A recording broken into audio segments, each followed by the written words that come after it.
Hi, everyone. I want to welcome to the June exhibit comment night. It is June the 20th, 2024. We have two guests tonight that I want to welcome. James is a guest. James, just give us a little bit of a quick elevator pitch about what kind of photography you do and where you live and all that stuff. Hi, my name's James Tucker. I live in, I guess you could say, East Clearwater, near the Courtney Campbell. I do a lot of just amateur photography. I help local friends with businesses do headshots or location shots, product shots, etc. A little bit of Lightroom to help clean up some images that they've taken or I've taken for them. I do a little bit of Premiere work, Adobe Premiere for video editing. I've created a few YouTube production videos, helped some friends clean up a bunch of videos. Right now, I'm trying to focus more on street photography and fashion photography. So those are my two areas that I'm really looking to put a lot of experience into. Awesome. And how did you find out about us? Honestly, I just Google searched for like 4 hours and finally found something. I had to get past like Good. all the 4 hours? like yeah, it's like you're the third page after all the meetup requests, the meetup website requests and Facebook and stuff. And I'm like, I had to filter all that out. But once I got past that, I was able to find your site. All right, yeah. Mark, tell us a little bit about yourself. Yeah, I'm originally from Northwest Florida. I was in Pensacola for two of the photo clubs up there and stuff, and that was nice just getting out once or twice a month to take pictures. I usually like nature. I really like night pictures. I like the way they come out and stuff. I seem to do really well with those, and pretty much anything without people in it. Other than family, I am the family photographer, but other than that, then people just irritate me when they get in my pictures. Yeah. Awesome. Okay, thanks for coming. It looks like we have another guest here, Joan Rodriguez. If you want to unmute yourself and just give us a quick overview of what you do, or what photography you do and where you're from. Joan? Hello, yeah, I'm here. Hello, everyone. My case, I live here in Orlando right now, in Florida. In my daily basis, right now, just studying. And for photography, I'm not like a very frequent guy, but when I travel sometimes, I take my time, take some pictures of the nature, people, animals, and all that. Awesome. Okay. And you're related to Lourdes, right? Yeah. Okay. Lourdes, this is Lourdes' new son-in-law, guys. Yeah, he's my new son-in-law. And how do you pronounce his name, Lourdes? Juan? John. John? Okay. John. Okay. All right. I don't want to call him Joan. That's not right. I knew that's right. That's wrong. Okay. Okay. Let me have a few announcements I'm going to go through. Then we have several videos to go through. So those of you who attended the flower field outing, please, I've gotten images from some of you, but not from all of you. So send me up to 5 images by July the 15th at 7 p.m. Make sure you put the flower field outing as a subject line so I know what they are. And Jim Hagan, you sent me ones that said FPU on them and they were flowers, so they were FPU. That was it. I just looked at your subject line. I guess oh well. Oh well. Anyway, okay. Assignments coming up. July is video. The short video. Be sure. Here's a couple things. I'm going to send you the description that's on the website so that you have it. And we're going to this month we are going to have a special link to send these videos because they're not going to come through the email like the normal images do without having issues. So we set up was it a Dropbox or a Google Box, Jim? I sent you something, and I think it was a Dropbox. It's a Dropbox. I think it was a Dropbox. Yeah, Dropbox link so that you can send the videos there. And you can do 2 videos. You don't have to just do one. You can do 2. If you don't want to do the video, please go ahead and do a 2 general images, and you can send me the general photos via the normal way. If you want to do 1 video and 1 general, that's fine too. So, don't forget that we have general available. Okay, yeah, it is Dropbox. I found it. Okay, I'll send out the shared link. videos. I will send the link to everybody along with the description that Jim wrote up on the website for the video assignment, and I'll send that out to you probably tomorrow. Lynn, do you have anything that you can just test the link with, by the way? I'll do that. I'll do that tonight. I meant to do it before this and I forgot. Yeah, let's test the link before we send it out. Yeah. Okay. August, the assignment is creative bokeh, which if that's the background. September is ICM, or intentional camera movement, which we had the class with Stephanie Johnson a couple of months ago. And if you have lost the link to that, let me know and I will send it to you, because that's not on the website. It's only for members only. October is low angle perspective. So you have to let those creaking knees get down on the ground and or shoot up at something that's really tall.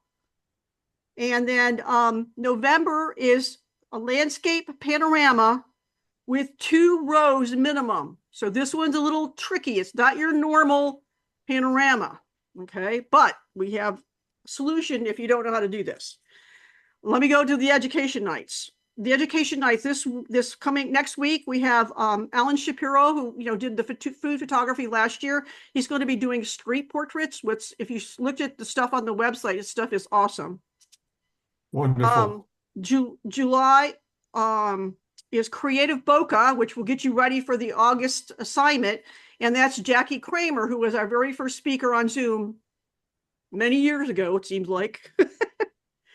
August, we are not going to have an education night. We're going back to our August tradition that we kind of skipped last year, and we're going to do a peer and beer outing. Oh. So that's on Thursday night, August the 22nd. What is it, Lynn? Yeah. A what? Peer and beer. I'll explain it in a minute. It's August the 22nd.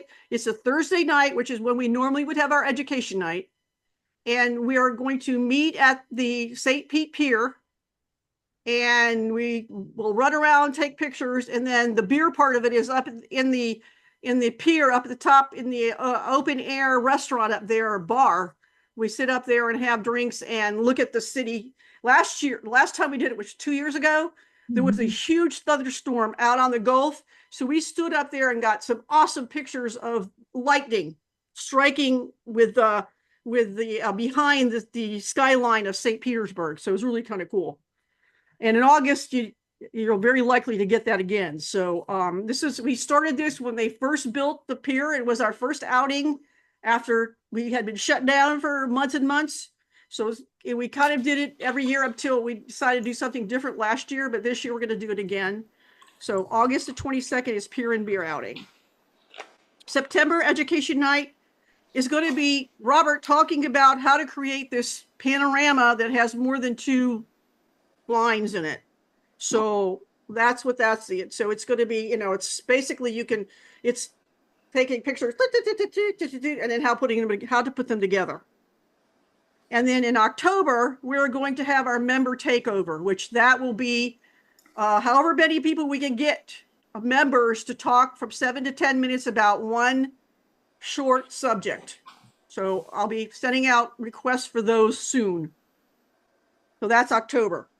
In terms of outings, our next outing will be July the 27th. It's a Saturday at 10:30 a.m. and we're going to go to the Chihuly collection in downtown St. Petersburg. And that, if you look at the back behind me here, that is an ICM that I did at Chihuly. Let me share my screen real quick. And if you've not been to the Chihuly is a glass, Chihuly, what's his name? I can't think of his first name. The guy, Chihuly, is a glass artist, and there's a museum across the street from the Morian Art Center in downtown St. Petersburg that has a whole bunch of his art glass in there. A few other people. And How do you so spell that? Chihuly. First name is Dale, I think. Yeah, Dale Chihuly. Yeah. They have. I'll give you details about the price and all that stuff later on. Later on, I haven't got all that together yet, but the ticket includes if you really want to, except in July, it's going to be hot as crap. They have the hot shop, which is across the street behind the Morian. And when you buy the ticket, you could actually go over to the hot shop if you want to, and watch them blow glass over there. I've been there, done that in October, and I thought I was going to get cooked. I actually blew glass, guys. But it's a great place to take pictures. Oh, it's a great place to take pictures because of all you right there where they're blowing the glass, where there's the fire, the glass is on fire when they pull it out of the ovens. It's, if you can stand the heat, it's a cool place to take pictures. But I'll get you more details on that as well. And then the other outing is August 22nd for the Pier and Beer, which I just talked about. So those are the two outings we've got planned so far. We're working on some other ones. While you got your calendars out, please, I don't know if I told you this before, but our annual holiday party and annual awards will be on December the 9th, which is a Sunday. We'll be going back to Felipe Park, to the same place we've been for the last 4 years. The 8th, Lynn. It's the 8th. Huh? You said the 9th. You said the 9th. It's the 8th. Are you sure? I'm looking at it too. It's Sunday. Sunday, December 8th. Okay, I'm sorry. I got the wrong date. I keep writing down the wrong dates on things these days. I don't know. It's senility is setting in. Yeah, you're right. It's the 8th. So December the 8th is when we're having the party.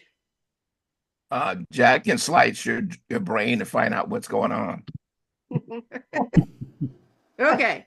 All right. So then we've got 3 short videos to show, and then we'll get into the images. We only have about 34 of them, so we should be able to get through them pretty quickly.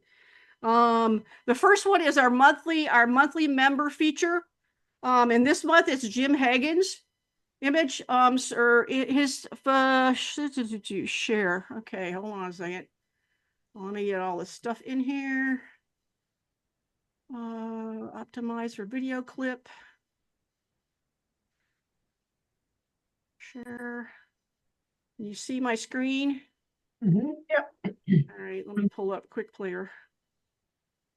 Okay, here we go. Oops, wrong one. Hey, I'll just play this one. I'll play Jim's next. This one is the slideshow for the members that went to the Florida Polytechnic University in Lakeland back on the 11th of May.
right. Nice.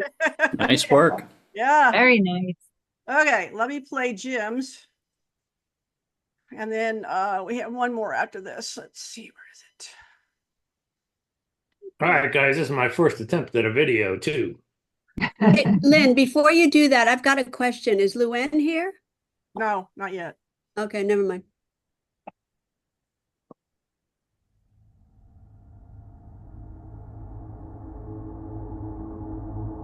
I'm Nice. sure it's beautiful, Jim.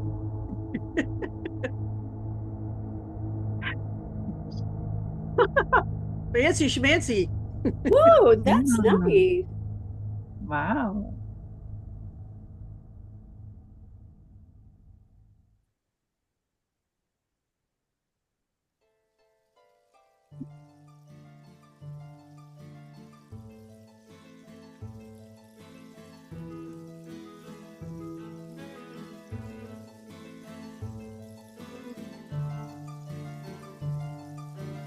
That is that 1894 car. Wow. The engine is handmade.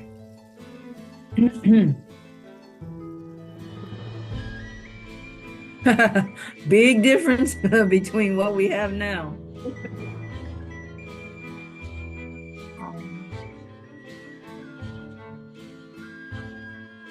This is a completely privately owned collection. Wow. Wow.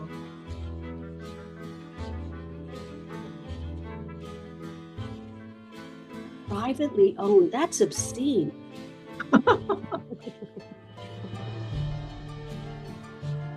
Oh. They just don't make cars like they used to. Thank goodness. I would drive that Duesenberg.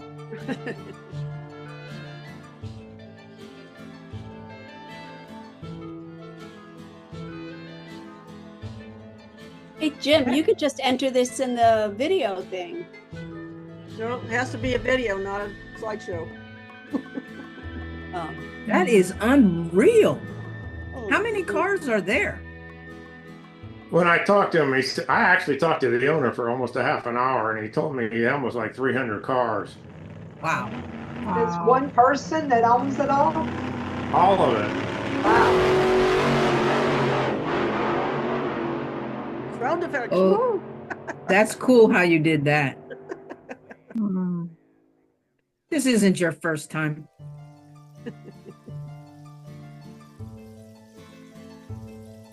It's a lot more than just cars. Is it open to the public, Jim?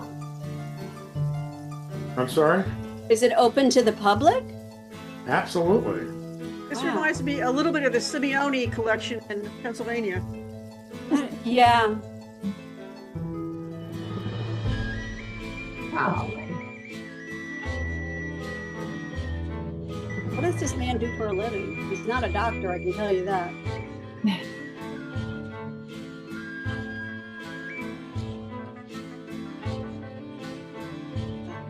Building must be massive.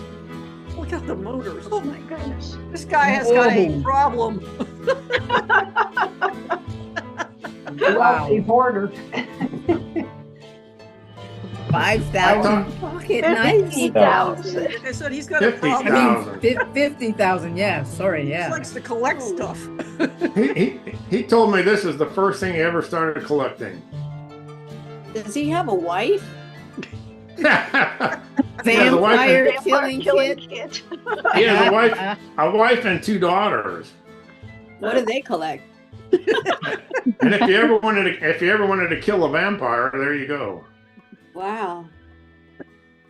They have Lincoln's hearse there. Jeez. Wow. I think we That's need to do a camera club trip there.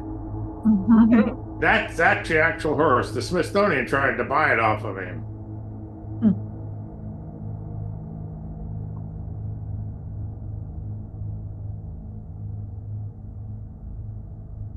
Wow. Wow, that's awesome. Very good. You didn't get pictures Very of the good, Batmobile Jim. that's sitting out by I-10. What's Yeah, that? it is. It's in Tallahassee, and it's right off of I-10. Yeah. Wow. That's awesome. That's very good, I've Jim. driven by there I don't know how many times and kept thinking I'd stop, but never have. Very nice, Jim. That was great. That was awesome, Jim. Okay, Jim, Jim Sykes, go ahead and share yours. All right, the flower field outing. This is just Jim's images. So we'll have a slideshow by the members next month. How were the flowers this year? Pretty good? Beautiful. And they plowed them down 2 days later. Oh, okay. Because they planted them late and they didn't bloom until they usually close. Yeah. Jim McWillems, do you realize you have a bird coming out of your head?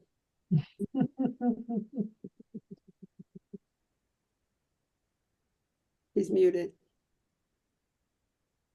All right, you can see the screen? No.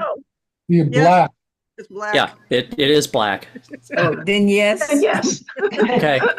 Until I hit the play button, it's black. All right, here you go. Yes.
Jim, did you gigapixel those flowers or were they that big? They're big. That big? They're like Yeah, dinner we had some big ones this plate. year. Yeah. They were like the size of dinner plates. Yeah, Oh, some of them were bigger than the size of dinner plates. Yeah, they had some big ones this Holy year. banana Yeah. brains. Yeah, That's they had some big awesome. ones. Okay, thanks, Jim, for doing that. That was great. Very nice. Yeah. Yeah. Yeah, good shots. Mhm. Shutter All speeds right, must have been up. let me, before we get started, let me just quickly for our guests explain to them what we're about to do. Okay, each month on the third Thursday, we have our exhibit comment night, and that is basically what we used to call our competition and critique. It's not so much, we don't compete against each other. Each image gets a score, but it's based on an individual, you know, the individual score. There's no competition between each other. Each person is allowed to submit two. You can have one assigned or one general, or you can have two assigned or two general. However you want to do it, you can only have two. They're submitted a week ahead of time. Jim and Robert are two pros, judge them, and then each month a different person, a member is the third judge. This month it was Jan. The scoring is between 6.5 to 6.5 to 9.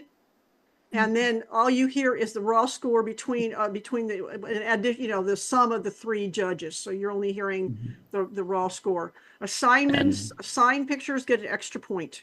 Yep, 1 bonus point. Yeah, 1 bonus point. So because we want people to do the assignments because that's part of what we are all about here is education. Mostly what we're about is education. We have a lot of education and a little bit of fun, or maybe a lot of fun and a lot of education. I don't know, whatever. But anyway, so yeah, we're trying to get everybody to kind of, you know, get outside the box, try things that you don't normally do, and that's why we do the assignments. Some of them are easier than others. Video next month's going to be a challenge for a lot of people, but hopefully we get some submissions. We did time lapse last year, and we had about 15 submissions, so it's very low for the assignment side, but we hope more of you guys give it a shot even if you just use your phone.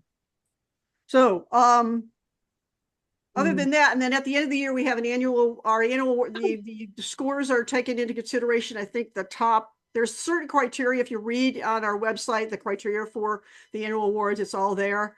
But there's, you know, we take out the lowest, certain number of lower scores. You have to have X number in order to qualify. I think it's six months of assignments in order to qualify. So, and then the scores are added up, and then we give out 6 awards for that at the end of the year. So that's the only real competition is at the end of the year. Other than that, all the instructions for submitting are all online as well. If you have any questions, if you want to get into it, you want to join and do this, just let me know and I will help you with it however I can help you with it. That being said, let's go ahead and get into this month's images. I'm going to share again. Bring up my Lightroom. Oh, can you see my Lightroom? Yep. Yeah. That's some Chihuly glass. Here's a few examples of what you'll see there. And here's another one of the ICMs I did. Great place for ICM. And they're very open to having cameras there as long as you're careful because it's all glass, guys. You have to be careful. The garden is a little scary, but because there's a room that's one big, huge garden of glass and you can get close to it as long as you don't knock anything over. Did you use your iPhone for that? I did both. Okay. I did some with a camera and some with the iPhone. All right, let's get into these assigned. The assignment this month was dancers of any kind. And we had 23 submissions for this month. So let's get into it. Wow. Okay, the first one is, hold on a second. Let me open up the score sheet.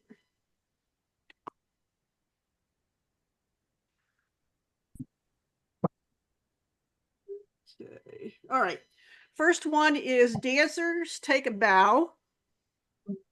This one is Tories, and the score is 23.7. Go ahead, Robert and Jim and Jan, and anybody else who wants to pipe in. Yeah, it's a nice pose, well lit. Sharp photo. The repetition of what's going on in the background is nice. The fact that this dancer is in the spotlight and the others are in a darker light helps with the separation of this dancer from the ones in the background. So that's a plus on this as well. Robert?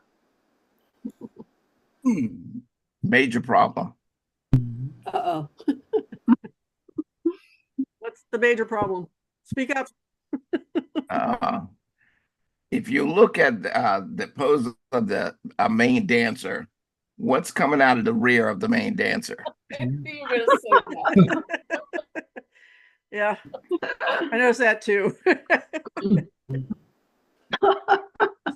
Well, yeah, check your images. Make sure you got no and strange things either sticking out or sticking in.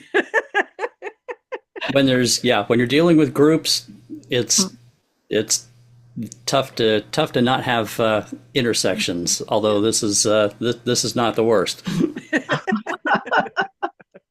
I didn't even notice that. Yeah. Well, that's one of those. As you get more into this, you'll start seeing these things a little more easily. The other issue is it's a little overexposed. The problem is that I've shot dancers for years. So I've run into all of these, everything I see, I've run into as a problem. And when I turn these things in for my editorial, they pointed out these things to me as well. So yeah. Oh yeah, it's something everybody, and if you get into the image and you miss things, so it's not unusual. Yeah, I think I just lowered the highlights a little bit. It was a little overexposed. Okay. So, yeah. So and it might be I have a calibrated monitor, so if you're not calibrated, then it may not look the same on your screen.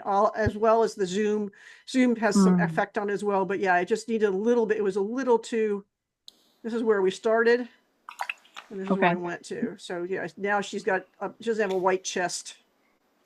Yeah, I kind of wish the right side was pulled out just a little bit more so we could see the face of the dancer. Now, I will say that diagonally. I agree, Jan. Yeah. I say that oftentimes dancers are shot horizontally instead of vertically. Oh, yeah. Really? Yeah, Yes. put it around the other way. And if you want to crop it, then you can crop it. But then if you have some room to work around the people that are having their faces chopped off. Oh, that's Lynn, Right. Wow, I didn't know could she have done canvas expand on that? Would AI have filled it in? No, it would be too hard with the person. Okay. I mean, it's possible, but with a person, it's a little more difficult because you never know what the heck you're going to get.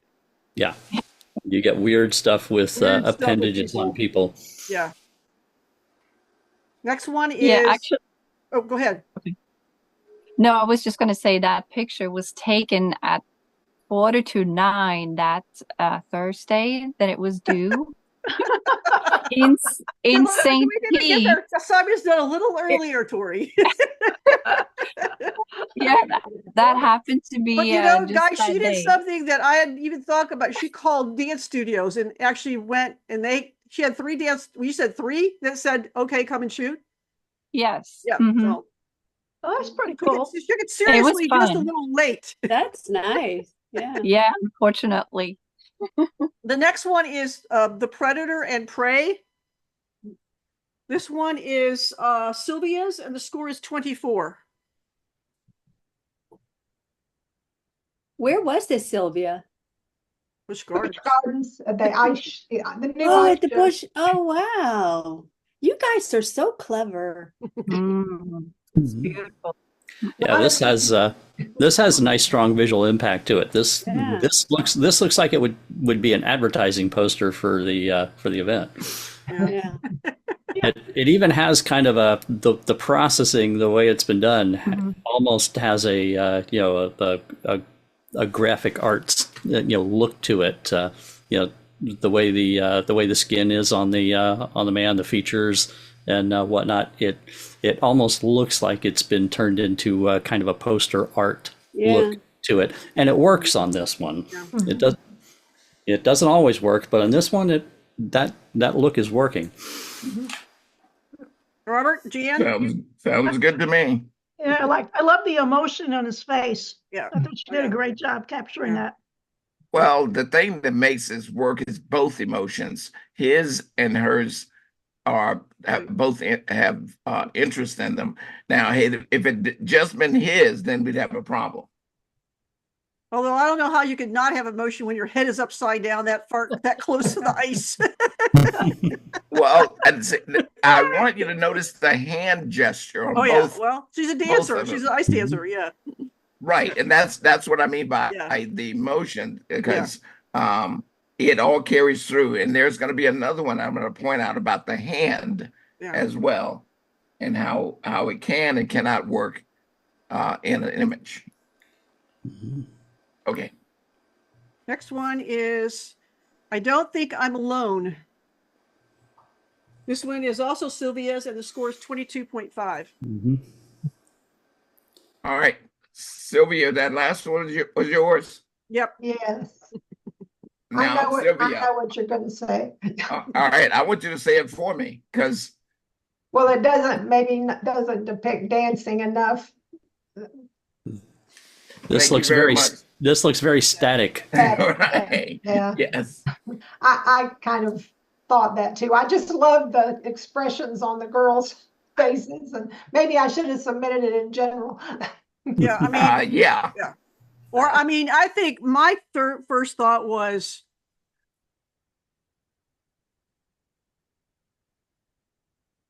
something like that. I don't know, because now you really see the faces, and the faces are the primary That would thing. be less dancing, though. I think they're not dancing. Yeah, That they're would not be- dancers. I mean, That'd obviously, be worse than the other way.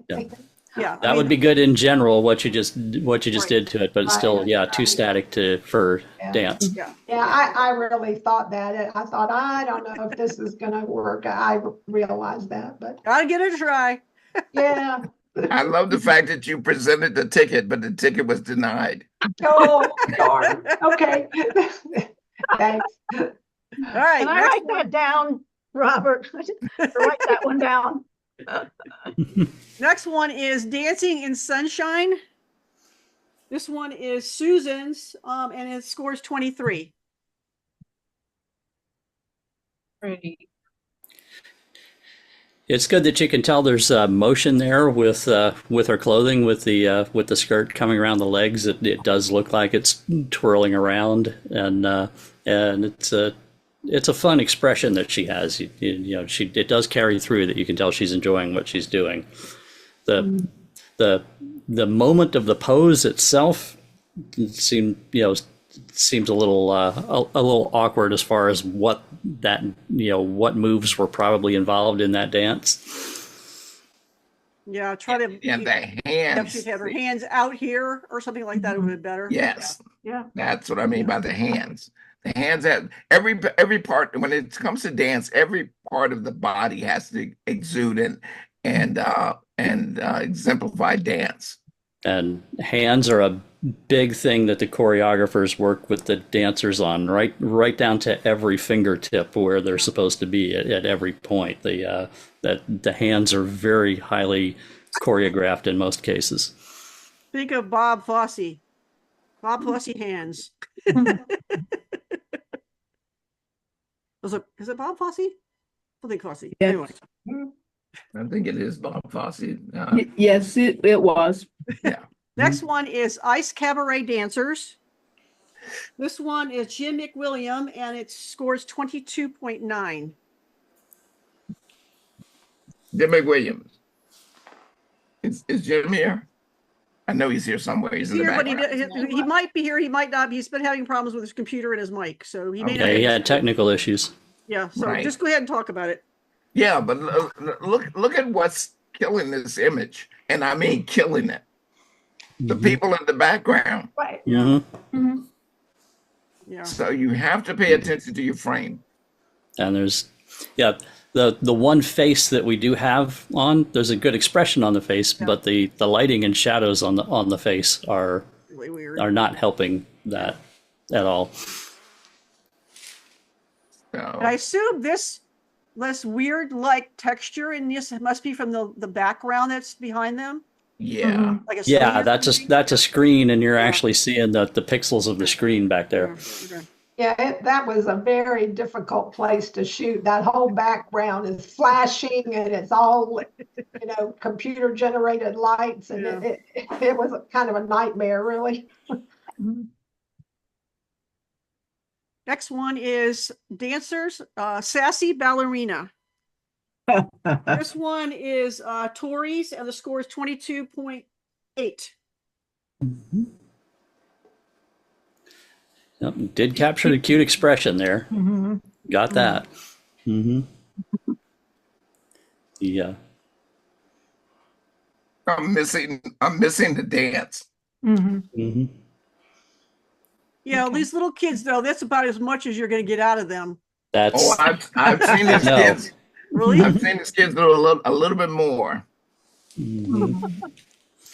And usually that's when they're in a recital, that's usually the expression you get the most, because they're looking into the wings at their instructors who are actually performing the dance in the wings, and they're looking over there and mimicking what their teacher is doing in the wings. So they're always looking over there in the wings like that.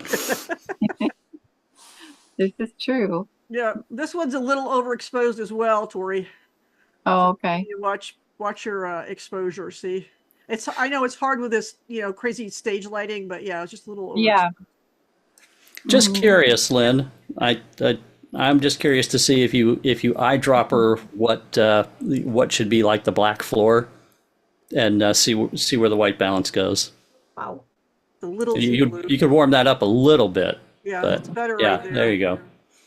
And this right here is a little bothersome too. I'm not sure. It must be a shadow that's running across here. That's it's a curtain. It's a curtain. It's a curtain. Okay. Yeah, it's a curtain in the wings. Yep. Yeah, it's and cute, if you're right? Yep, and if you're shooting across a stage, a recital stage at an angle, that's that you're gonna get that. Yeah.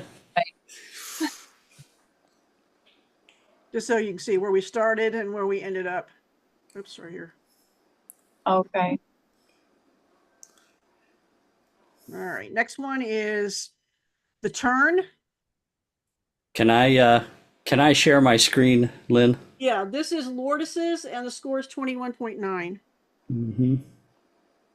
Oh, somebody else's screen sharing. Okay. All right. That was me.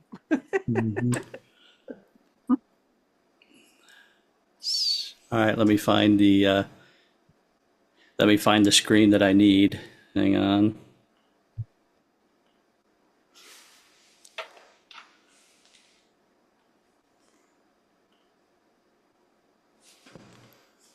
All right, there we go.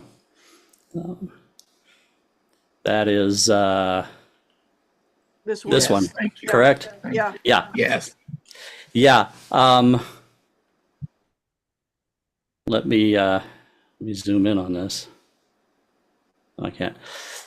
I don't know what in the world is going on with the background here, but there's artifacts everywhere along the edges here, and you can see right here behind the guy's knee what the original background was. Oops. Oh my gosh. And worst of all, look at what happened to the poor guy's hand. Let me see if I can get that even bigger here. Hey, let me jump back and see if I can go. That's the lens blur in Lightroom. That's what did that? Yeah. That's what did that. The background lens, here. the background lens, the background blur. Yeah. Yeah. Yeah, there you go. Yeah. That's what I'm talking about. See that? Yeah, So that is the actual background there, but it just was like select subject or select background and blur, and it thought his hand was part of the background. Yeah, we missed that. And so did it just miss that brown part that's down by his knee? Yeah, I missed that. It didn't blur. It did not blur, in the gaps or dark there. area. And remember, guys, that background blur is still beta, so it's not perfected yet. Well, hold on now. You can see all the artifacts along the edges Hold So- on. There is a brush in there to add and or subtract. Right. Right. Just missed it. Yeah. You can't just trust the original selection. Jim, Jim, while you're in there, show him the brush that Robert's talking about in there, so they know what we're talking about. The background blur brush. It's in develop. It's in the develop module. Yeah, well, I have, unfortunately, I have the part of the Zoom screen is covering up my develop panel and whatnot. So, yeah, if you yeah. go to that, what I ended up. By the way, just be careful with what you say because the model there is my son-in-law and he's listening. Oh, it has nothing to do with it has nothing to do with the model. Don't it has to do scare with him the away. background. Don't scare him away. I would suggest if you redo this to take away that. Yeah. Take away what? The wood. The wood in the background. The railings. Oh. Yeah. See the difference? Yeah. What I found when I did a black, because I had issues with that with one of the photos, and what I did with the background, when I tried to blur the background, is I put that overlay so that I can tell exactly where it is, because it did that to Mohan's face on one shot I was doing, and he wound up with this big brown blob on, the anniversary picture I put up, Lynn, that was all messed up from like 50 years ago, and he wound up with this giant brown blob on his face, and it was because I don't know, it was weird, but when you put the overlay, then you could see, and then you could take the brush and subtract it. Yeah. Well, here, let me show you where we're talking about on mine. Right here, it says lens blur. And if you use this, if you could say apply, it gives you different types of bokeh here, but then it also gives you brushes. Let me see if I can just do it.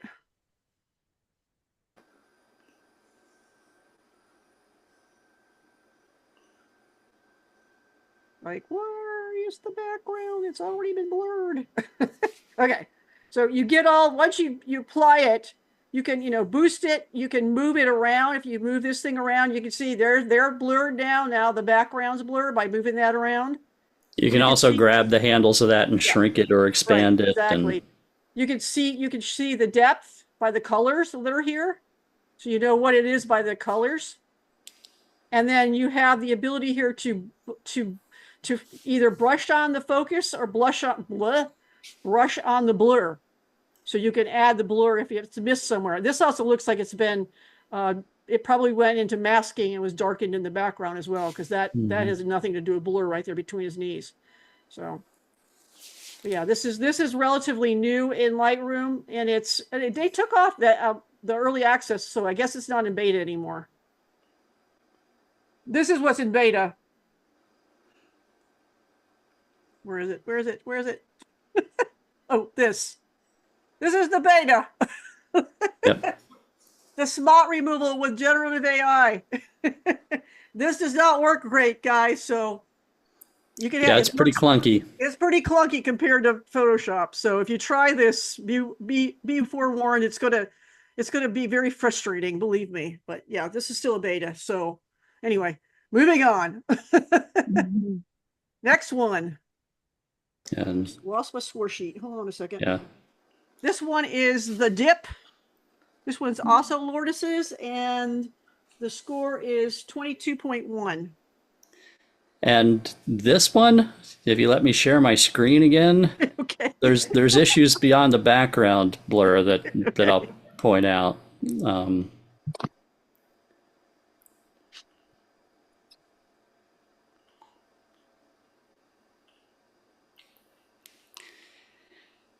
Beyond issues like you see with the arm here blurring into the background where the mask was bad and stuff, there's issues that are with the people as well. I can see in her sleeve here, there's plenty of texture that you can see going on in the sleeve right there. But then look beyond the sleeve and you see what's happened to the skin. It's been totally plasticized and all texture has disappeared from the skin, and then you get to the you get to the face and you see what happened there. But I know in the original image there was plenty of texture and detail, because I can see it right here in the sleeve and in the fabric of the jeans and stuff. But the whatever was going on in the processing did some bad things to the skin. Lee, any comments on that? Nope. Nope. Yeah. Smart man. Or does you need to do your own processing, girl? I do. I do. Okay. Lynn, did you get my photo? But I appreciate him. He's very.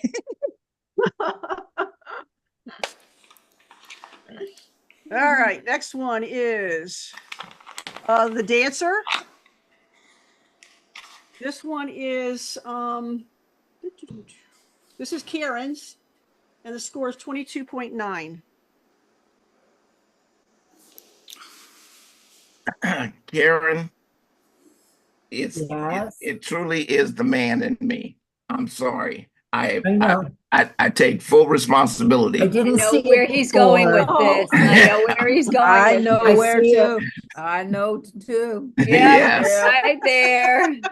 Yes. So And then it should have gotten a higher score.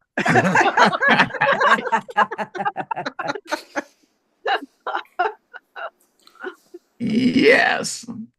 Yeah, I did have a small problem with that. But once again, it is a dance. He's twirling, but I don't get the flair and flavor of dance with this shot. So I get more of the reaction from the guys rather than the focus being the dance. All right, so are you there too in focus? No, it's not that they're too in focus. Is that the dancer itself is not really commanding all of the attention because of the pose that's set. Okay. Mm-hmm. Yeah, the expression on her face also doesn't seem to match, what I would typically see in a flamenco dancer. It's probably one of those, just the awkward moment when the shutter button was clicked, in between expressions or something like that. But the expression on the face also doesn't seem to go with the dance. What's the I don't know where, I guess maybe about midline, just below her waist. There's like a Like the skirt. Yes. Yeah. Is that what that is? Okay. I Yeah, she's twirling her skirt. Yeah. Mhm. Yeah. couldn't quite make that out. Mhm. Yeah. Karen, did that make sense what I was saying? Yeah, I didn't see it until it came up this time. It And came up, I was like, oh my God. it was there were there were black dots on her wardrobe, and that was just an unfortunately placed black dot on her wardrobe. I'll be more careful when I put dots on next time. Okay, moving on, guys. This was the silent disco. This one is also Karen's. The score is 23.6. I found this to be very humorous, Mm-hmm. a sense of movement, motion, lots of things going on, lots of character in there. Not your traditional dance, but I could see the dance in it. Mm-hmm. So do they listen And- to the music in their headphones, and that's Yeah. Yes. oh, okay. And there's a lot of emotion in here, and everybody has the same emotion. You look across this picture and you see Yeah. happy, happy, happy, happy. Except maybe this guy laying on is about to fall on the ground. He's doing some special dance. There you go. Is this in Ybor, Karen? No, it's in Spain. Spain. Oh, They're saying, Yeah, this is a fun image to Very look fun. at. It brings a smile to your face. yep. Lots of fun in this one. You can just imagine what they're listening to, you know? It's saying kill your partner. Yeah. I like the woman on the left, her face. Yeah, over there. Yeah. Lots of fun on that one. Next one is a morning Chinese dance. This one is Lee wins, and the score is 22.6. For me, I'm worshiping the sun rather than dancing. Mm-hmm. I'm in agreement with Robert. When I looked at this, I see a pose. Yes. And I'm wondering, it makes me wonder, were they actually involved in a dance, or was this yoga? That's exactly what I was thinking. Yeah. Yeah. I love the image, though. I love the way the sun Yes, is. it's a fantastic silhouette. But as Robert says, same thing for me. It didn't carry through that I was looking at dance. Yeah. But if you look at their feet. This was powwow dancers. This was my image. And Score is 22.6. And I'm going to say the same thing here. Other than the title says they're dancers, I would not look at this picture and know I was looking at anything associated with dance. I see three people with their back to the camera. Okay. Yeah, I was wondering. I kind of debated as to whether to put this in or not, but I've been doing a lot of ICM, so that's kind of why I did it. So I love the softness of this, Lynn. I love the colors. I kept wishing that their feet were doing something more, so I could say, "Oh yeah, they're dancing." But I really did like the image. Yeah, thank you. It's Lynn's experiment for the month. This one is Chilean drum dance. Chilean, I should say. And this one is Lee wins, and the score is 23.1. For me, I'll say the same thing about as I did with the prior picture. Other than the title says it's a dance, I wouldn't look at this photo and know that there was dancing. Not in the closest mind of even when I'm doing LSD. Yeah, but what if you lived in Chile? Would you think this was a Chilean No. dance? The reason why is because of the guy on the right. This guy here. I don't have I have no purpose for him being out as much as he is as far as the focus or the movement. No. I have no interaction between the two. Okay, I was thinking maybe. All right, next one is Golden Dancer. This one is rods, and the score is 22.4.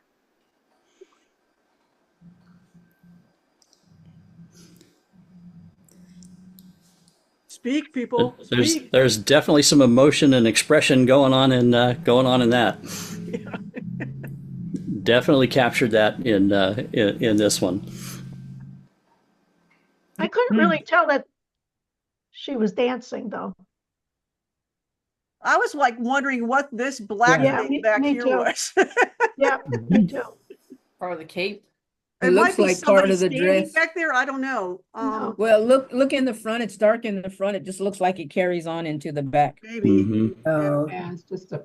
Yeah, that's what I assumed. Is it was part of that was flipped up, and you're seeing the underneath part of it. It's a shame this was done with a distracting background like that. This could be very much more engaging on a cleaner background. I know the background is what the background is. But. No, also, Jim, in this case, the background is as the photographer chose. Yeah, you can get down to that lower perspective that we're talking about in a couple of months, and you would have Yep. guy behind her. So look how her outfit matches those flowers and the greenery behind her. it does, yeah. Okay. Yeah. So the point of this is to pay attention to every aspect of the image, not just the Subject, yeah. main subject. Yeah. This one is street performer. This one is also rods, and the score is 22. Same difference right here. Even more distracting stuff. Yeah. I gotta find out. Go ahead. This one is that now. That one I would even like to. That first one would be interesting to see cropped from cropped at the waist, just here, and take all that bottom stuff out of there. But also on the next one, looks like it was a shutter speed could have been higher. Talking about this? Mm-hmm. Oh, yeah. Yeah, I just wanted to see that. This one is 1/80th of a second. Yeah, go in on the face, Lynn. And yeah, increase your zoom. Yeah, see what I'm talking about? Yeah. Definitely a lot of definitely too much motion blur in this. There's a lot of motion blur can be good, and no motion blur can be good, but in between where there's a little motion blur, that's just visually distracting.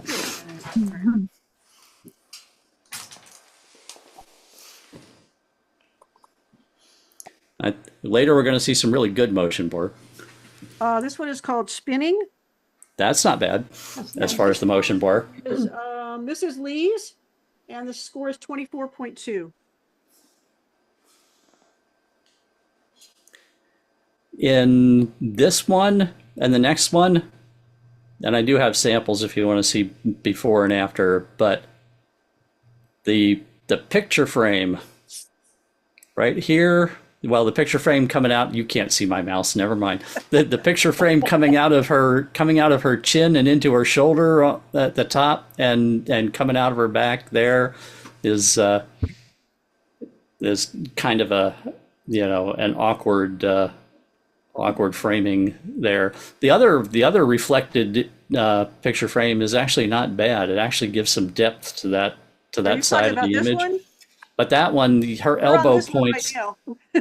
This one is not as bad as the other one, where her elbow was pointing right into that right into that picture and forming a tangent with the edge of the frame. That just forces me to look at that picture. Yeah, this one is also Lee's, and the score on this one was 23.7. Mm-hmm. Yeah, just I'll just let you see the before and after on that one if you take it away, but then this one particularly before and after. Oh yeah. Okay. Mm-hmm. Get rid of it. Get rid of those nasty things that are in the way.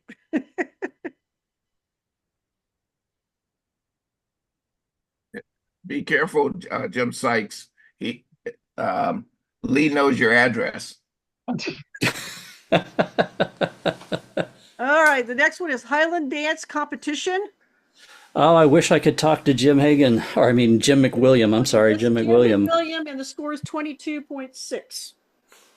Yeah, because I had a couple questions about this. I saw, if I remember, the ISO was 1600, which I wouldn't expect the noise to have been as bad as the noise was, and that I can see that he did a lot of work to clean up the noise, which also plasticized the people's skin. And you can see right there in the girl in the center where it missed the noise. Go right lower, bring her up a little bit in your frame, Lynn. There, see that, see where some of the original noise is in there, and you can see the color noise all over the curtains, which is surprising for the ISO. What's it say? Am I remembering right? 1600. Yeah, 1600. Yeah, 1600. That's a lot of noise for 1600. He shot it at f5 at 1/640th of a second. So I'm guessing it was really underexposed, and then maybe the whole image was brought up, which brought out all that noise. Yeah. But the technique when you have something like this is selectively bring up areas of exposure, leave some of the darker areas dark, and leave the noise down in the darker areas. This was probably just the entire image was brought up, and the shadows were probably pushed up on Shadow Slider in Lightroom, which really is going to pull all that noise out of everywhere. And then, like I say, then there was a lot of cleanup done on the noise. And if you click on like the girl on the left, her face and whatnot, you can see how all details just gone, because that's the noise reduction coming in and turning the skin to plastic. Jen says he can key. He type in the chat, he can answer. Next one is Romeo and Juliet. This one is Jax, and the score is 24. That's beautiful. Yep, and that's a nice catcher. And here, this is what we're talking about, the hands being choreographed. Those finger positions are choreographed to be so precise, where all the fingers are in a different position, from the thumb, so it doesn't look like it's a grip. In dance, they call it hamburger hands. They don't want hamburger hands, so that's why you see those fingers are all in different positions. And she's got it nailed, and it's a good capture of the moment and the pose. Hey, Jack, are you there? I am. I want to know, which wax museum did you find this image? My granddaughter's recital. This is near perfection. Mm-hmm. Yep, that's well done. Next one is the Fairy Princess. This one's also Jax, and the score is 23.2. And if I'm going to share my screen again and help Robert from choking.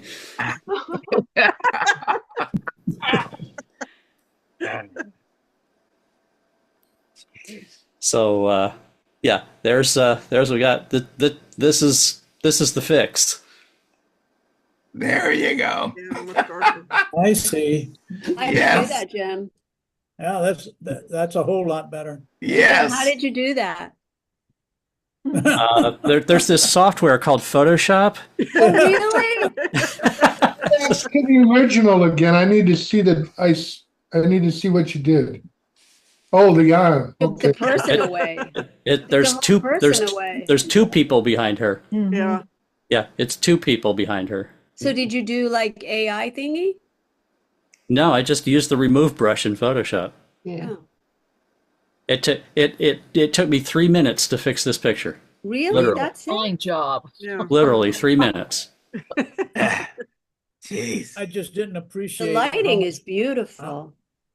I didn't appreciate how much better it could look with that remove, but it is a world difference. Yes. Now, don't shoot that fixed picture with the parents, because we'll wonder where their kid went.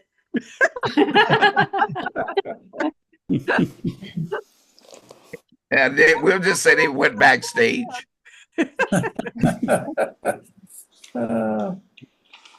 Next one is Native Flash Dance.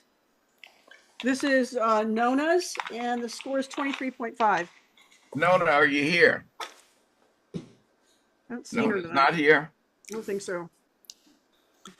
What I'd like to do, Lynn, is for you to also show the next one, which is Nona's, and just comparing the two tells the story.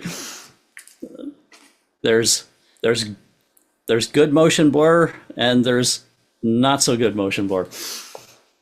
So which and is which, and the two of these, when you compare one to the other, really lets you see good motion blur and not so good motion blur. So this is the one that's not good, right? That's good. Yes, correct. This is the good one.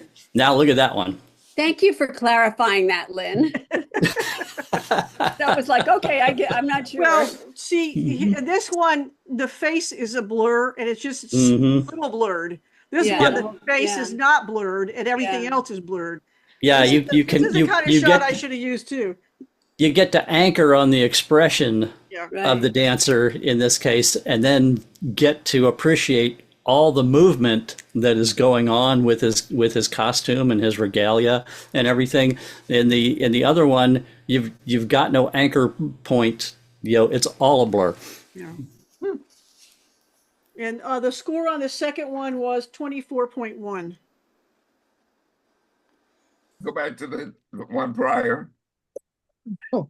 The the tonal value in this is being carried in your mid range, and then you have this one dark area, Mm-hmm. and in that dark area, it's dominating. Mm-hmm. So, Yeah, your eye keeps going to that. Just for fits and giggles, and not as a critique at all, but on that other one, Lynn, the one with the guy with the big thing, the big regalia, would that have, I mean, as far as impact, Jim and Robert, if that had been much more of a contrasty shot, or no, or is this the softness lend to this? This looks fine to me. It's Okay. actually No, I'm not saying it's not. Oh, I'm just right, saying, I know, and I am curious to see it with more contrast. like I would have, I mean, if yeah, like that would have been something, Mm-hmm. yeah, something that I would have done just to bring out more motion in the feathers and stuff. Mm-hmm. It's a choice. And I would have increased the, I would have decreased Either the way. shadows. I mean, this is very high key. Yeah, I found the high key look very, very artistically creative, and also with the high key look, I do find myself, more drawn, to his expression with the dance motion being supportive of that. And when you add more contrast, it does bring more attention, to the feathers and stuff. to the clothing, and it actually seems to take less of the motion out of it. That contrast sharpens it up and takes some of the motion out. Like. I mean, this looks like a painting that you would see in a Western movie. I mean, a Western museum. Yeah, I was when I saw this, I was actually very happy to see this, to see the to see what she had done kind of out of the box with this, and it worked on this one. All right, this is the last one for a sign. This is Bhutan Dancers at Festival. This is Diana's. Score is I have a 21.9. question. I have a question about this, and I guess Diana can answer it. This was your image, right, Diana? Yes, ma'am. Yes, sir. When I looked at this, the impression I get when I looked at this has the look of JPEG images out of entry-level DSLRs like 10, 12 years ago. Is this something you shot for this assignment or recently? No, or is this something? Yeah, this was it was shot with a Canon, but it was shot in JPEG. It was before I was evolved. Okay, so all right, and that brings up a question that I have. Okay, Lynn, does the metadata actually say when this was taken? 2013. 2013. Okay, so that's an 11-year-old photo. So this is a question that I have. If I didn't know what I you was have, yeah, I know you have, as you said, this was before you have evolved, you have learned, you have grown, I'm sure, tremendously as a photographer in the last 11 years. And so my question to anybody that would that goes way back to when they were less evolved as a photographer, to bring a photo in like this, what is the expectation of what do you want to gain or learn from something that was taken long before you evolved to who you are as a photographer now? Well, first of all, I liked it culturally. Mm-hmm. And second of all, I mean, I liked I guess I didn't pick it apart, and trust me, this required quite a lot of work. But I like the way the guys were looking at. I mean, capturing the people looking at it. Yes, I actually like that a lot about this image, that you have that on the right hand side, those people viewing and looking at And this. I mean, I kind of like Hmm. the whole movement of it, and Hmm. I didn't have time to go out and shoot, so Hmm. so I tried to work on it, and I mean, Hmm. I'm not disputing your critique and stuff like that, but I like the shot. What can I tell you? Oh yeah, like I say, and yes, so that yeah, I had those questions about it, but I do agree with you that the people on the right hand side actually take this composition up a notch to another level. From where? From the basement? Come on, Robert, speak up. Here. You do not want to hear what I have to say. So Okay. I'm going to leave it at the kindness of what Jim just did. So what was my grade? 20? 21.9. Hey. Okay. All Next right, time let's we move skip on the to assignment. general. Yeah, and like I say, some of the giveaways that just gave it that look when I looked at it, that I said, "Oh, this I'm looks curious like though, Jim, this looks." because The look of the blown highlights, the chromatic aberration and fringing that you see going on. there. Especially look at the guys on the left. See the green fringe around their legs. Right there. Oh, Go pull that image up. Pull that image up. Look, yeah, see there. Look at the person with that person right there. No, I didn't See that? see it See at the big all. fat green fringing Yeah. around the Yeah. legs of the person with the Yeah. red and yellow skirt Yeah. on. And look at the look Green of those around all of highlights. them, yeah. I didn't That just, see it like I at say, all. that Yep. that just looks like 10-year-old JPEG. Yep. It was. All right, 11 years. let me throw in a thought here.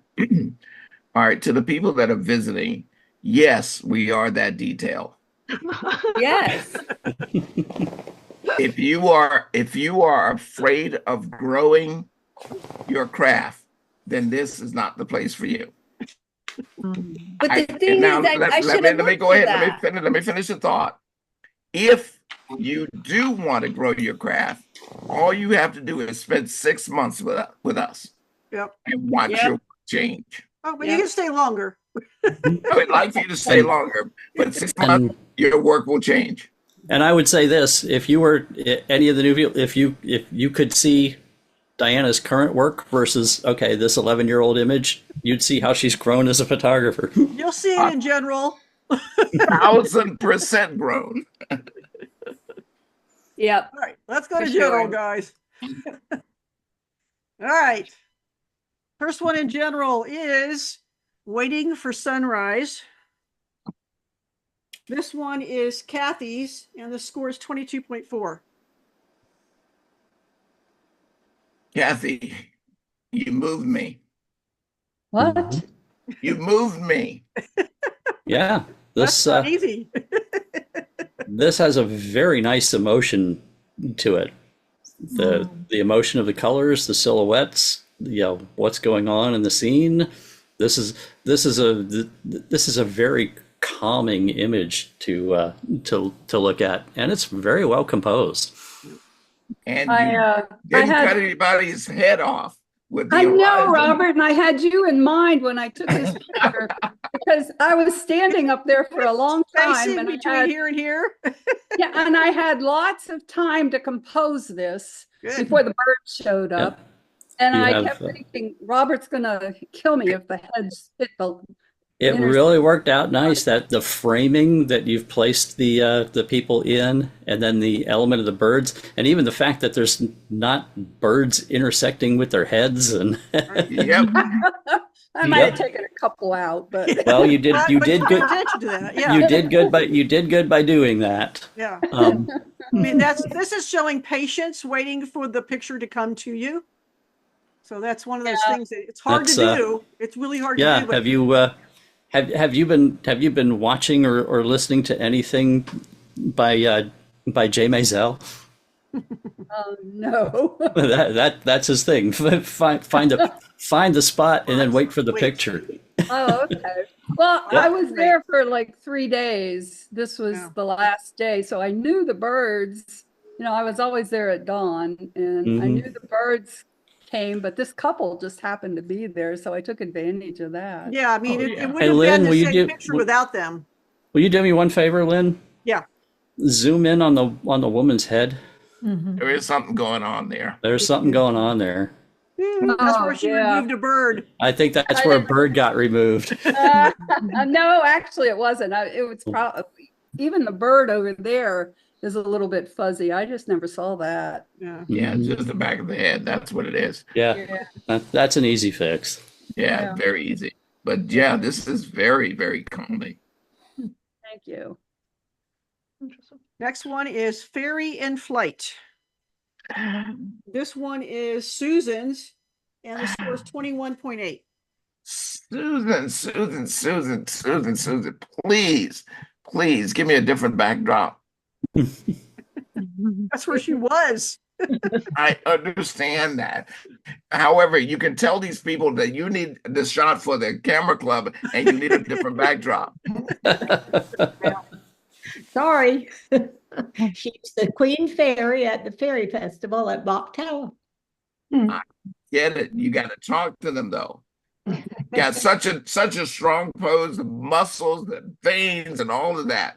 But the vine and the circle, and the problem is the backdrop. You know what would be interesting to attempt with this? All right, she's got everything, even with what she's got going on with her, the vines and everything on the on her apparatus.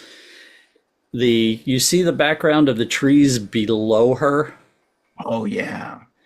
If that could just be replicated to fill the frame behind her. Yeah, generative fill to fill the frame behind her with what you already see down there, up into the sky where you just see those darker branches and the clouds and stuff. If that were the background behind her, that could be very compelling if you could get that to work. That would be something you'd have to work on in Photoshop and would take a bit. Yeah, that would be a generative fill. Yeah. But I think it would be situation. worth it though. Robert, you know how you taught me to do that, circling it and moving it? Is that what you guys are talking about doing, or just AI? You circle it and move it up and then brush it on and mask it in so that it's a bit more even. No. Because you have the expression, you have the motion, you have everything except that backdrop. That's not gonna work. Yeah. I just want to see if there was some way I could make the background a little less. You really get the background light, that helps a little bit, but not much. It's still too much going on. What about if you make it dark? And then make her lighter. Yeah. That's a little better, but that's what I do. Agree. That's a it's little still better. very distracting. All this stuff is just all over the place. So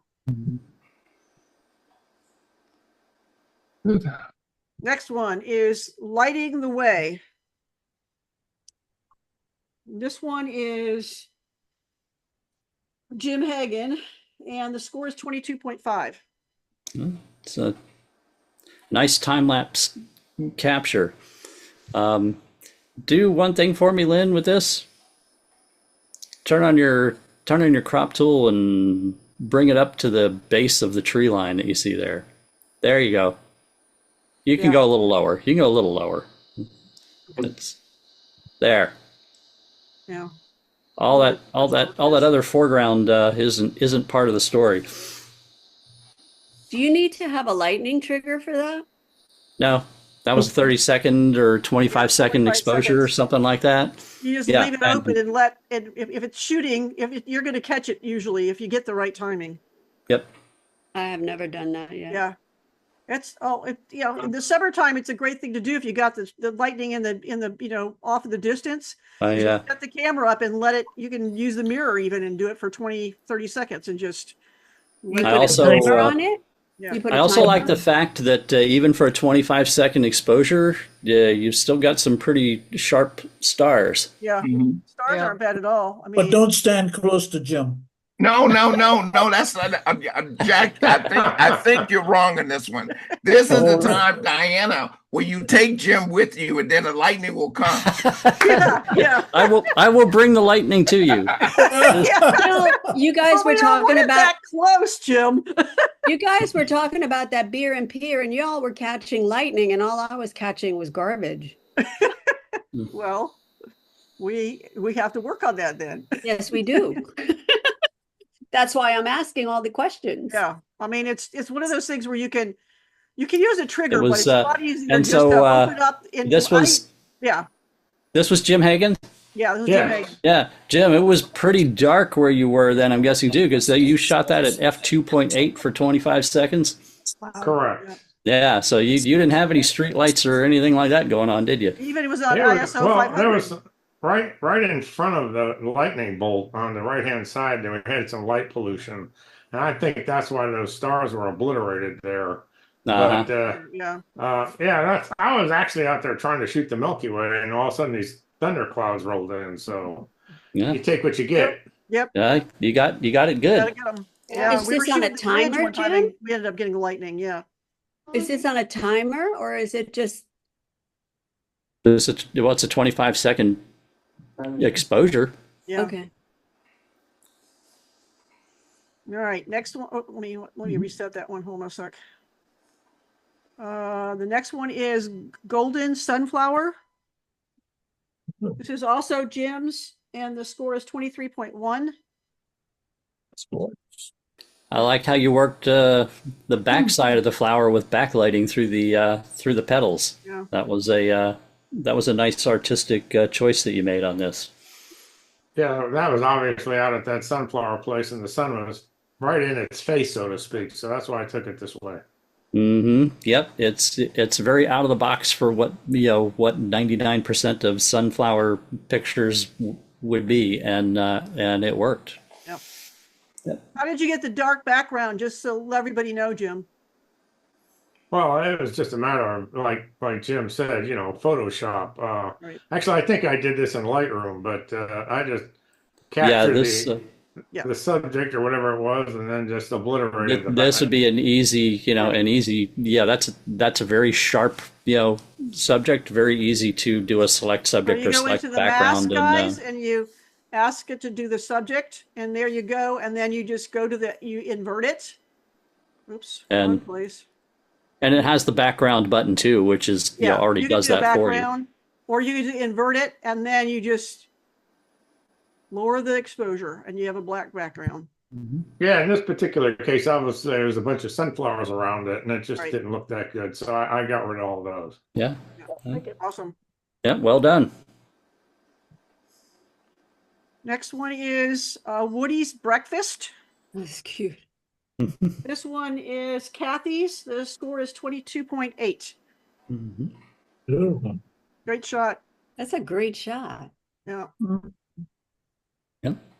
That is actually the woodpecker that the cartoon character Woody Woodpecker was modeled on. Yeah. Affiliated It's a woodpecker. fact. Affiliated woodpecker. Yeah, everybody It's thinks it's a funny- redhead it's funny woodpecker, to- but it was affiliated. Yeah. To watch them, they're hanging around in my backyard right now, and they look like the cartoon, exactly like the cartoon. They sound like a cartoon. Yeah. Mm-hmm. Yeah. No, that's very nice. Especially the fact that you've got it, feeding with something in its mouth. That's that adds a lot of extra interest, to it being just a picture of the woodpecker. I think I'd darken up this bottom, either cut it off or darken it a little bit, just because it makes him stand out a little bit more. Yeah, bring it in. Yeah. Just a little bit, Okay. because that's very distracting down here. And if you darken it up, I mean, you Okay. could chop it off, but then it makes it look like we're chopping out his tail. You got to remember his tail is going to be down here somewhere behind all this stuff. Exactly. wanna I agree with chop him keeping off. it in, but burning it down. Turning Yep. it down just a little bit because it is a little bright. Okay. Yeah. And I might even get rid of this. Really? Yeah. I like that because it's got the same shape Well, as it's the sort of handle. this, yeah, I mean, it's kind of cool because of the point, but you know what you could do is darken it. Okay. Because it's almost the same. I mean, these two pieces right here are very bright and they are competing with him because he's darker. And I don't know. I think if either I would get rid of this whole stick, but I do like the pointy thing, and because it kind of looks like his top knot and his beak. Yeah. But I would definitely sort of darken it mimic because it's the- very, the problem with branches and birds is the branches are almost always lighter than the birds and they kind of overpower the bird a little bit. So you want to darken it up and then add a little yellow to it, and that will morph to it, and it'll blend more into the background. Okay. Yeah, because I I mean, have you a could do- here, let me I do have a this. lot of these pictures with snags of the trees, and yeah, they do show up quite a bit.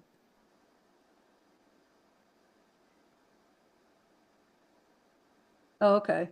Well, Just a little bit, and then anytime you darken it, you need to add a little warmth because because the darkening makes it look bluer. And that way, it's still dark and it is competing a little bit with the bird, but I don't think it's competing as much. And I would probably do not maybe as much as this one, maybe darken this one up a little bit too, just to so that it's not so like in your eye. Okay. But yeah, it's awesome shot. I've got a family of them around my house, but it's so bushy that the trees are so leafy that I can't get a shot of them. So. Yeah. Okay, here's Diana's redemption shot. This is barely hanging on. The score is 24. This is from our frog shoot.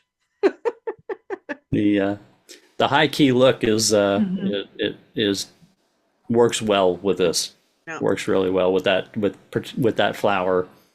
And I do have a question, Lynn, because it's high key, but there is some like greenish yellow blotches. Can you just do a background selection and make it and just get it all the way high key and make that stuff disappear? Yeah, it was a colored background. That was It the was like background. pastel. So Yeah. you should have just got rid of that, Diana. That was the only thing. But you know what? I didn't want to because I like that it picked up. I mean, I did that deliberately because I like that it picked up the color of the flowers. Then you should have left a little bit more of it in there. I mean, I can't do it because the background's doing its weird thing around the flowers here, but because it's so light. But that's why I left that color in But there. you could have left just a little more. See what I'm saying? I just forget about this place right here, but there's a little bit of pink which goes with the flower, and there's a little bit of green that goes with the flower. Uh-huh. That would have been better than just the Than just the green. Yeah. Now that I'm seeing the pink there, if the pink and the green had been left, but just those, the way it originally appeared with just those two greenish yellow blotches. Yeah, I found just the two blotches distracting. Yeah. Reset it, Lynn, please. I want to see what it looked like. See what I'm saying? I see what you're saying. And what did you do to it? I just selected the background and increased the what did I do? I don't know. You decreased the exposure on the background. I decreased the exposure a little bit. Okay. Well, good. I'll do that on my own. Yeah. So that way you just get just a tad of that color. And there's a couple little spots. There's a spot right here and a spot right here that you might want to look at. And I did the spot visualization because I remember because I increased the exposure, it made them stick out more. So thank you. Next one is colorful bark. This one is Brian's, and the score is 22.3. Brian's a lens flare convert now. We see one of those every month. No, I didn't have one last month. And this is, but that works on this one. I'm not saying that's a bad thing. And he actually has two. That's well done on this. One here and one here. Yeah, there's two. Yep. Oh, and there's actually a third one down here. Oh yeah. Mm-hmm. Fill in the white on the lower right, left-hand side. What now? Fill in the white on the lower left-hand side. Right here? No, No, next up to, against yeah, the, right there. Yeah, right there. Yeah. That competes with the lens flare up above. Yeah. I'm just doing a quick and dirty deal here. That's not the best way. You could also use that new tool that's up there. That's Which one? still clunky in Lightroom. Oh, the generative fill. Oops. Okay, we're gonna do it. We'll see what it does. It is terrible. We'll give it a try. I think it'll work. That's a case where it's probably, it probably will work. That's not too bad. Better. Yeah. Okay, and let me show you guys. See if you don't like that one, you have versions right here, so you can click one. And they just changed this yesterday, the day before. You used to have to go in to refine to get this, but now you can get it right here. So the first one was the best one. It makes these weird dark spots, which I don't understand why it's doing that. That's why I don't like it. You can even, and you can even switch up there where it says mode. Yeah. You click the Band-Aid one in the middle. Sometimes that's even, Yeah. And then you can just move that over to the left of your original selection. Still there you go. Yeah. No, I like this one better. But yeah, it's one of those things you've got to play with it, and it's in some respects it's still better to go into Photoshop and do that right now. They just don't have but even that is there's much less visual competition with the flare above. Yeah. Anything else, guys, on this one? Okay. Interesting shot. Next one is double exposure palms. This was my image, and the score is 23.1. I think the pattern created by the intersections in the double exposure is fantastic in this. Yep. This is we're playing with when you have a multiple exposure menu in your camera, and there's usually 4 different blend modes. There's additive, there's average, there's lighten and darken. This was darken. And darken does some crazy things in pictures that are actually kind of cool. It makes it almost look like it's 2-dimensional. Or say that again, Lynn. What did it do? Did you say 2-dimensional? No, I meant 3-dimensional. It gives it depth. Yeah, it gives it depth. Lynn, how did you get the color? Say that again. I'm sorry, I zoned out. It's a double exposure. In-camera double exposure, and in the multiple exposure menu. In most cameras, if you go down, scroll down a little bit, there'll be some blend modes, and normally most of them are defaulted on average. Okay, so it averages them out, and so it kind of blends it all together.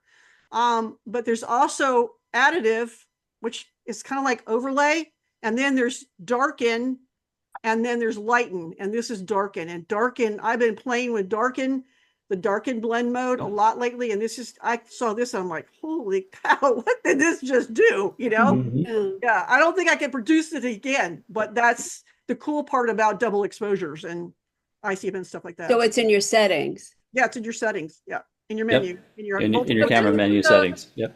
This doesn't qualify for ICM, does it?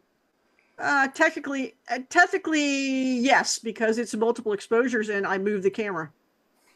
Okay. I love the white pattern that goes up that diagonal. The only thing that I was wondering about was in the upper right-hand corner, there's a bunch of white up there, and that was just kind of pulling my eye that way. And I don't know if that was just me or anybody else thought that. Nope, I was about to suggest, Jan, something to see how it would deal with that. I was going to suggest, can we see, an alternate crop that takes some of that out. Yeah, I would even like to see a 1-to-1 square in this and just see how that looks like with that pattern.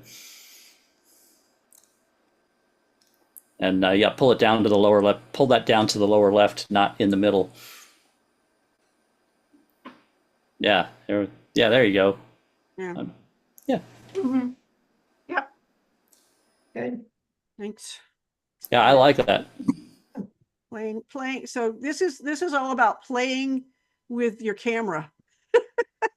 and just trying all kinds of crazy. This was I did this at Eureka Springs Park, and just walking around and taking a picture of a stupid palm frond. No big deal. Okay, next one. This one is Evening Coming. This is Brian's and is a score of 22.1. I'm curious. I saw the metadata on this, and I'm curious, Brian, how did you end up with a double image of the car in this shot? I didn't know that I did. Yeah. Lynn, zoom in on the car. There's two Go mirrors. in, adjust your magnification even more. It's not just the mirror. There's a double image of the car. Go to go to 200 or so, and yeah, now good. There's a, I didn't know if you knew or not how with those. How I that- don't see it how now. that- I don't see a double image of the car. I don't see Look it. on the left side. the You- mirror? you see both mirrors. You see a repetition of the roof rack and the side of the car, the left side of the car, and even on the right side over that right side taillight. That there's a double image of that car. How At did I do 1/90th that? of a second. Weird. I'm stumped, Brian. That's why I was asking. Did you know how that happened? Shutter speed, motion. Motion blur. Because I don't see double images of anything else. What the heck? And it's not a motion blur. It's actually two very distinct images of the car overlaid. It's not a motion blur of the car blurring through the photo that I can tell. Brian, you got to get a new camera, man. Dump the teacher. If you had gotten a Sony in the beginning, you wouldn't have had that problem. There's nothing weird about the settings that strikes Yeah. me. That's what I looked at the settings too and was like, okay, how did that happen? Were you using? I don't know if you would even know or not. Were you using electronic shutter, mechanical shutter? I don't know. Yeah. Okay. Lynn, go keep that zoom. Go up into the orange leaves.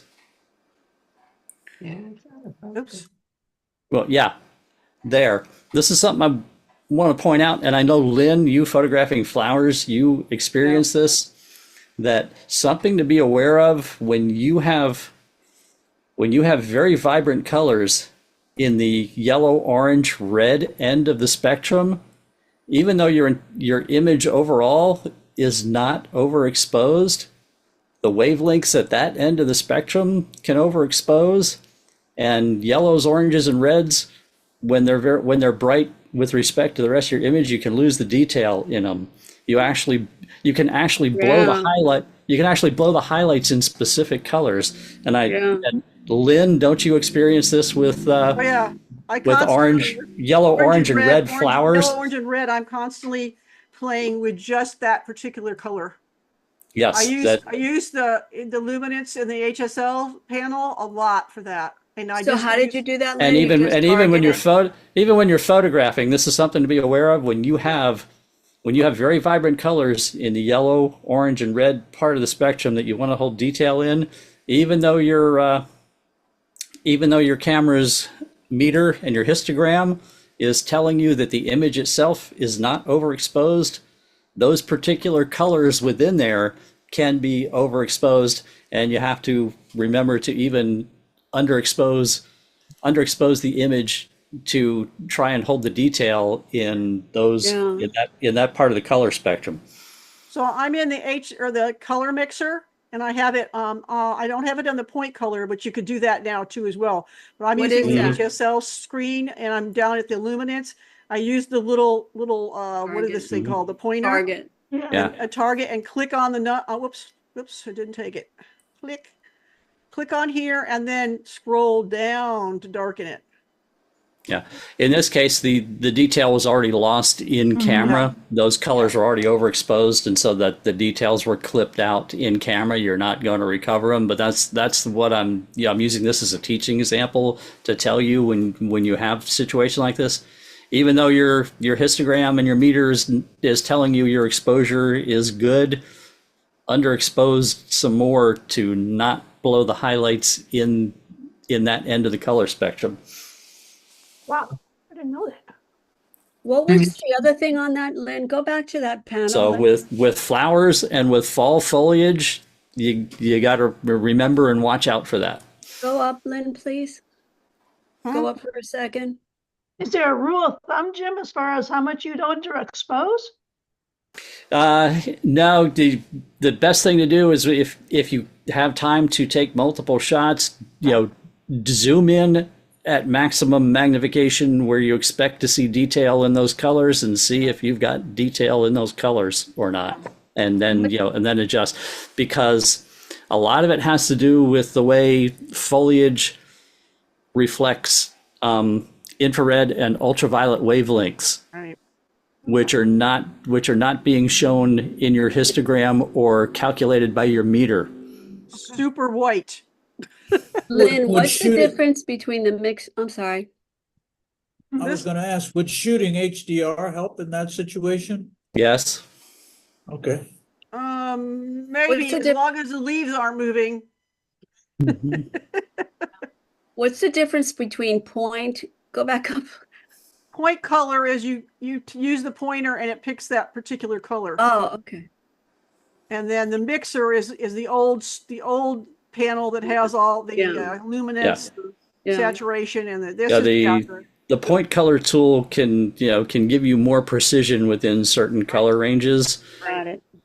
But you also have to watch, because you can also create some very unrealistic effects with that as well, because you're so isolated in the color that you're working with. Whereas the other one, it's working the colors on curves, which is which smooths out what you're doing. Right. Because I've noticed that and again, this is 8-year-old photography, but I noticed that my leaves were always, like fuzzy, and I couldn't figure out why, because everything else was okay. So this is why you guys get paid the big bucks. Brian, what do you have to say?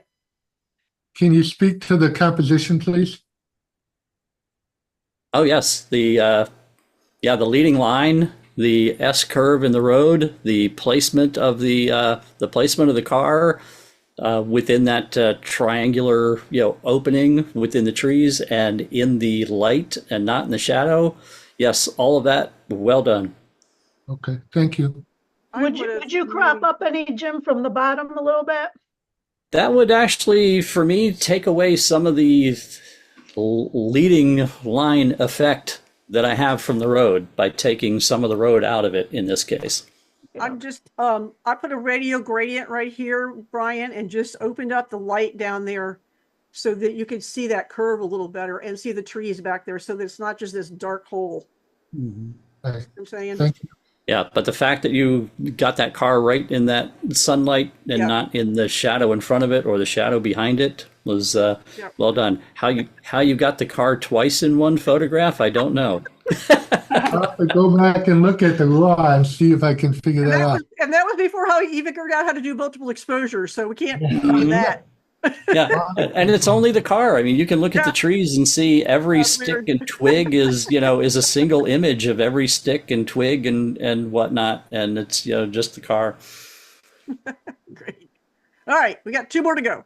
This one is Bursting Forth. This one is Jan's, and the score is 23. It's a great title for what I see in the composition. That's I enjoyed looking at this, the way that the shape, the form of all that, and the fact that you have that one particular piece of the flower right in the front that is so sharp, and then we fade away with the sharpness from there. But that one, the position that it's in and the composition that is your anchor point, so to speak, is nicely chosen for what you did there. Thank you. Robert, are you awake? Robert. He's muted. Robert. She's muted. Now, I have a question. Was any additional blurring done in post-processing on this? No, not at all. Okay. No, I said I concur with Jim. Okay. What helps? It helps if you turn on your microphone. I know. I was coughing back here, and I didn't want you guys to hear it. Okay. Well, it was f2.8, Jim. So that's explains that. Yep. All right. Last one Yeah, is. I was just wondering because the way the bokeh effect looked in certain areas of it, that's what I was wondering. Was that camera and lens, or was there any did that occur naturally with the camera and lens? What I'm seeing. Yeah, no, that was all natural. Mm-hmm. All right. Now that my mic is unmuted, you go to the next one. Okay. This one is also Jan's, and the score is 23.7. Jan, a beautiful image. I grant you that, and all the things that go with it. But in this particular case, your right-hand corner color is not comporting with the composition of this image. Mm-hmm. Yes, you're right. Because of the orange, or yes. Okay. For me, it was both. That's exactly what I wanted to see. Okay. All right. Well, shoot, Yeah, that's too bad. I like that. Yeah, because that's gorgeous, absolutely gorgeous. But I keep getting drawn over to the right-hand side of the image. Okay. And that's not where the good stuff is. Okay. I never even thought about that. That's funny. Now this is very harmonious. Yes. Okay. Yeah. It's funny because it never occurred to me, so I never even tried it. But this looks so much better. Mm-hmm. Now, as soon as I looked at this, I was like, "Oh, just crop off the right-hand side." Right. Make a good image out of rust and old dead leaves. Yeah, this is. This is. Beautiful. Yeah, this is very striking. This is very well done right here. This is a very engaging image. Jan, where was this? Was this at a junkyard or something? Yeah, you know where this was? This was an old car city. Oh, I thought so. I had a feeling. Yeah. Hey, Lynn, I didn't hear the scores. Wait a minute. I closed my thing. I think it was 23.7. 23.7. Thank you. Yeah, 23. I have a question. How does it? I love the shot. I mean, I would buy this and put it in my living room. But after I cropped. Yes, after the crop. But I'm curious, F16, because you were far away from it, or no? This wanted all the details. This was focus stacked. Probably because it's very close, and you got to carry that depth of field from being very close to the subject. So it was focus stacked, and it was also focus stacked. Mm-hmm. It's beautiful. I love the colors on that. Thank you. Yeah, that is striking. Mm-hmm. Very nice. Yep, well done. Thanks. So, Jim, I looked it up in Lightroom, and I think I have the answer. I did an HDR merge on that photo. Okay, so picked up. So the car was moving through multiple frames, and the HDR, the HDR picked the car sections of the car out of two of the images. Okay, so what you need to do is when you do the HDR and you use the Lightroom one, Brian. Yeah. Okay, so there is a when the first screen comes up after it combines them, there is a choice on there to eliminate ghosts. And that's what you need to do. You need to eliminate the ghosts. It'll I'm ask glad you I which took the picture time you to want look it up while we were still here and I could learn. Thank you. Yep. And here's something else you might try, and not do your HDR merge in Lightroom. Do your HDR merge in Photoshop, and before you do the merge, try and tone down the highlights in the middle image and the brighter image. Okay. It leaves. Yeah. There's multiple ways you can do everything these days, guys. Well, that was it, and we got done before 9 o'clock. 1 minute to 9. Woohoo! Wow. Even with all the videos. Thank you, everybody. Thanks, everybody. Thanks, Jim, Robert. Thank you, Thanks, everybody. guys, for coming. Thank you for Bye. our guests. Bye. Did our guests stick with us to the end? They did. Yep. They did. Great. I'm still here.